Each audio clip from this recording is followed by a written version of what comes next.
Welcome to the Bluffton Biblecast. The fear of the Lord is the beginning of wisdom, and the righteous shall live by faith.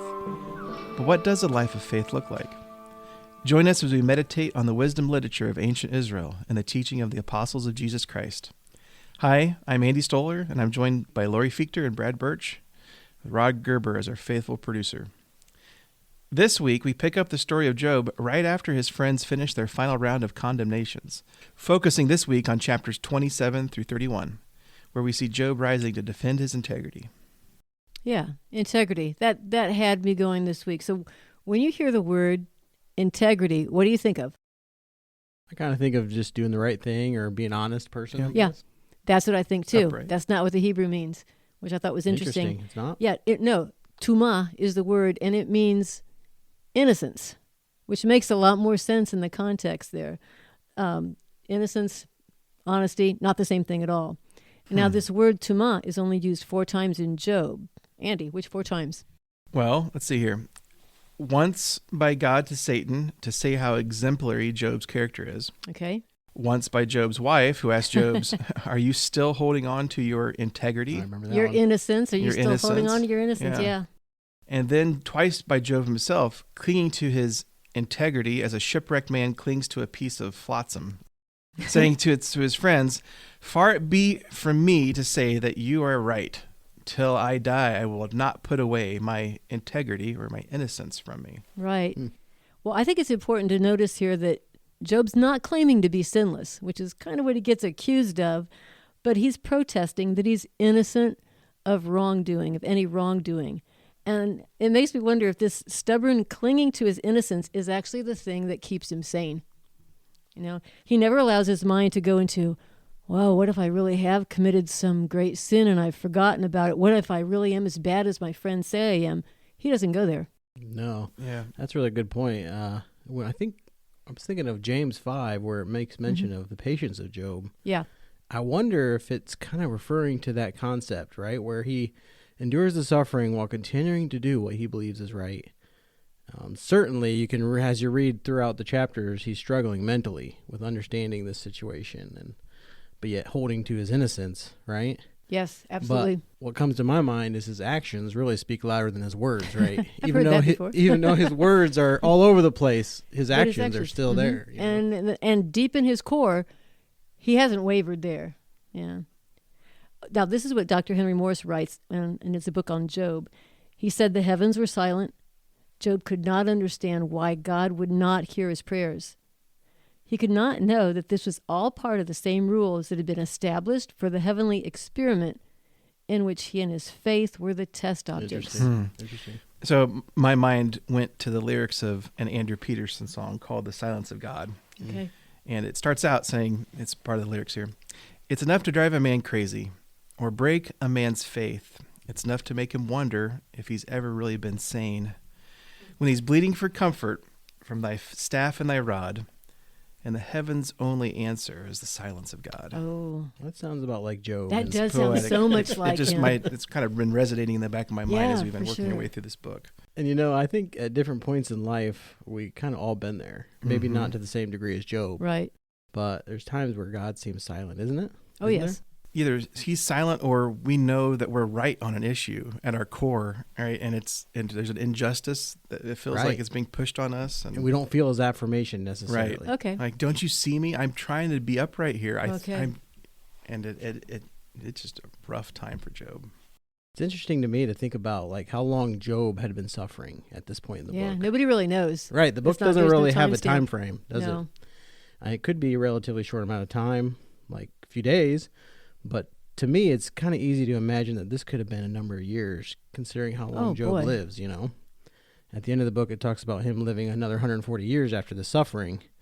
So I think of the word in the KJV, long suffering, and I think Job really certainly is a vivid example of that in my mind. I mean, maybe it was short, but it's certainly feasible that it was years. And I've read somewhere he ended up being maybe 300 years old, but another one said if everything was doubled, what if he had double life too? Like what if he was 70 and then he got another 140, Right. It could have which been. is possible. I don't Yeah. know. Well, as we stop here at the end of the section, you're thinking about Job's long suffering. And for you, listener, if you find yourself in a period in your life where you can really identify here with Job, I want to wrap up this section by reciting the end of Andrew Peterson's song. And listen for the hope here. There's a statue of Jesus on a monastery knoll in the hills of Kentucky, all quiet and cold. He's kneeling in the garden, as silent as a stone. All his friends are sleeping, and he's weeping all alone. Mm-hmm.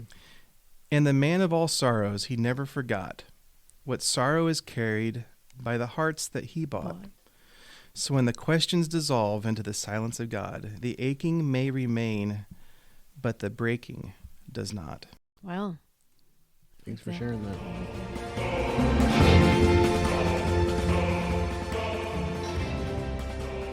Okay, so chapter 27 dealt with Job's integrity.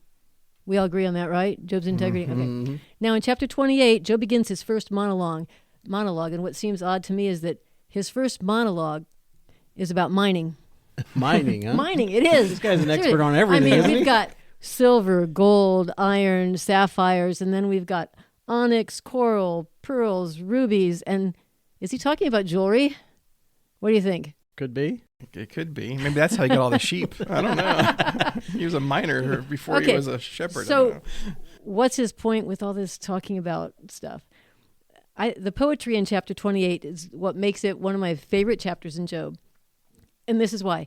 Job seems to have turned away from that brooding introspection to philosophical ruminating. And he says, man can dig up gold, but where can he dig to find wisdom? Abaddon and Death have heard rumors of wisdom, but they don't understand it either. Yeah.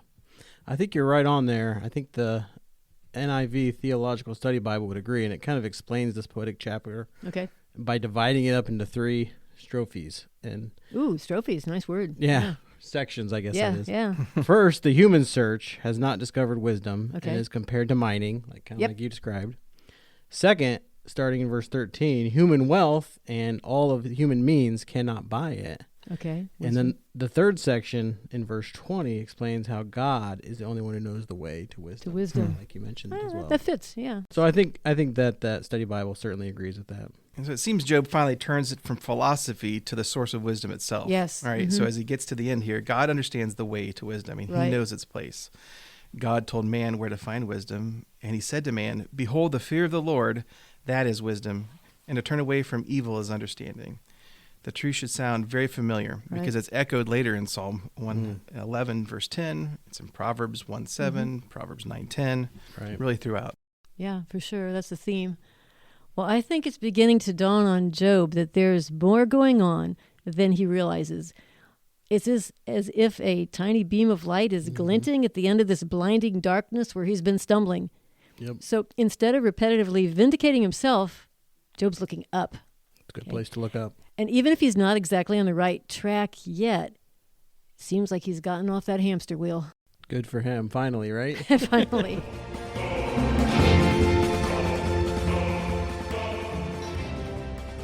Okay, finishing out the reading this week. We heard about integrity and wisdom, and now it's Job's final defense. And it's found in the 3-chapter monologue in 29 through 31. Okay.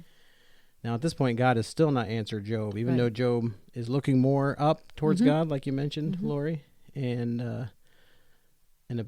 Really, he hasn't appeared to Job at all, I don't think, has he? No. That I could think of. No. He hasn't talked to him. He hasn't No. appeared to him. Job is still completely in the dark about this whole Yeah. situation. 30 chapters in.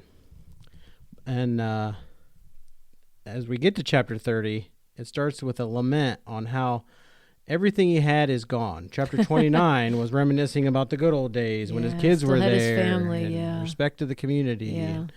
And chapter 30, he laments how all that is gone and his current plight of affliction is miserable. Right. I was just struck how little human nature has changed between the writing of Job, whenever that was, and today, right? And so when Job appeared to be affluent in society and blessed, these kids and the youth around him, would walk up to him, introduce, and were nice to him. But in the state that Job found himself here 30 chapters in, the same people, this is a quote from this reading this week, don't hesitate to spit at the sight of him. Right. It's just amazing how fast people change their tune You go from having respect to the community to people to spitting a at nobody.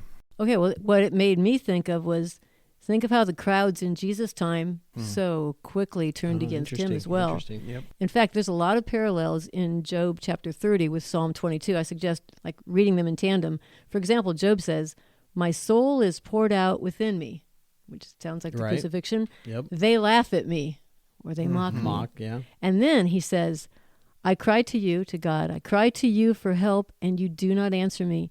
Does that remind you of my God, why hast thou Absolutely. forsaken me? Yep.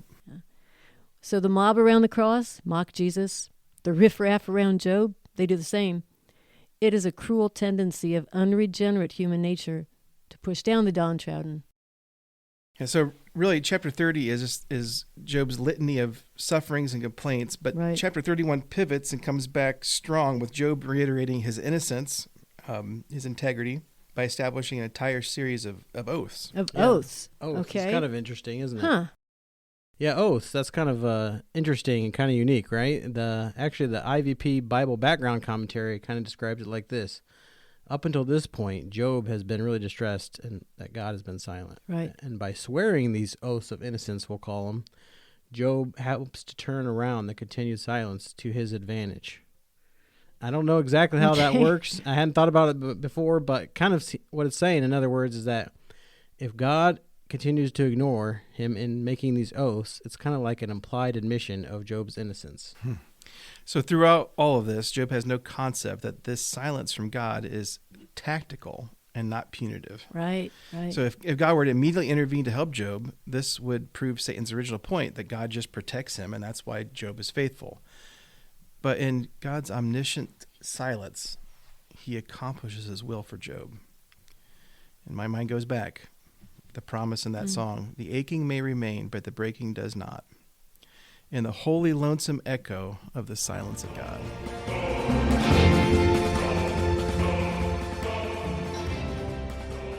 All right, in closing, this week we wrapped up really the 3 rounds of speeches between Job and his 3 friends. And we kind of compared and contrasted a little bit the suffering of Job with the sufferings of Jesus, which I Right. think is a pretty appropriate thing to I do. think so. Yeah.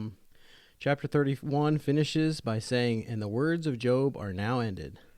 Hmm. But, the big but there, just when you think these speeches and accusations are Oh boy. over, Here we go. Here we go. we're in for a surprise next But week. wait, there's more. There's more. We got a 4th friend. He seemingly shows up out of nowhere and has Yeah. just been dying to give his 2 cents. Oh, on he this has matter. been. So here we go again. And he's the most talkative wordiness of any of them.